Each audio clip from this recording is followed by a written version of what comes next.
எங்களை பாதுகாத்து பராமரித்து வரும் அன்பு இறைவா, நீர் மனித வாழ்க்கையின் எல்லா தருணங்களையும் அறிந்தவராக இருக்கின்றீர்.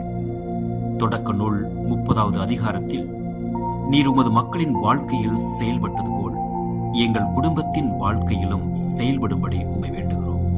ஆண்டவரே, ஒருவருக்கொருவர் புரிந்து கொள்ளாத தருணங்களிலும், பொறாமை, வேதனை, காத்திருப்பு போன்ற சோதனைகளிலும் நீர் உங்கள் கிருபையினால் வழிநடத்தியது போல் எங்கள் குடும்பத்தையும் சமாதானத்தில் நடத்தும்.